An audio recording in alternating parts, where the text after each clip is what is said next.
Southeastern Conference Whip Around, sponsored by AT&T. LSU is reeling right now. They've been outscored the last 2 weeks by Alabama and Arkansas 61-30. They've got to go to Ole Miss this week.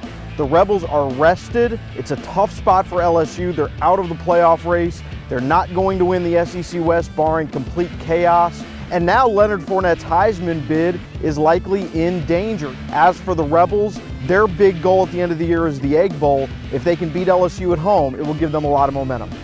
Well, Alabama is rolling toward Atlanta in the SEC championship game, and then, of course, the college football playoff. This week, almost a bye week for the Crimson Tide. They've got Charleston Southern, but the big subplot is going to be Derrick Henry, their running back. How much does he play? He had 206 against Mississippi State last week.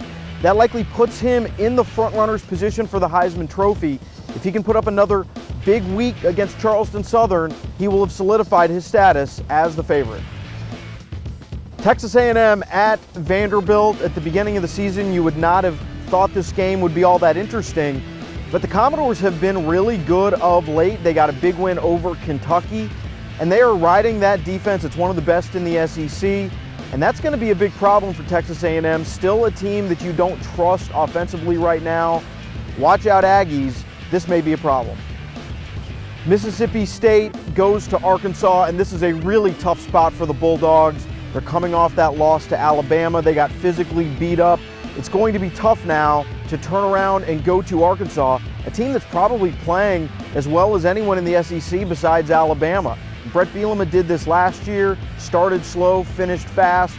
Arkansas, that seems to be their pattern. It's not a team a lot of people want to mess with right now. Tennessee has been playing really well the second half of the season. They go to Missouri.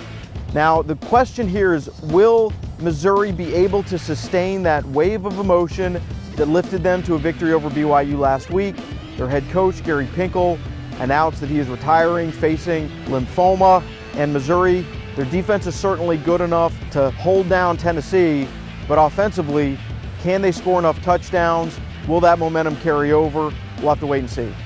Well, Florida's SEC schedule is done. They actually end the season with 2 non-conference games, starting this weekend against Florida Atlantic. For all Florida's issues offensively with Treon Harris at quarterback, this one should not be much of a challenge.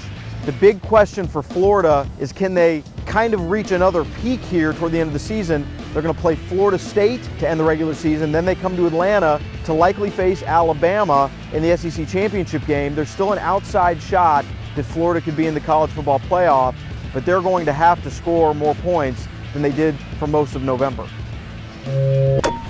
Southeastern Conference Whip Around, sponsored by AT&T.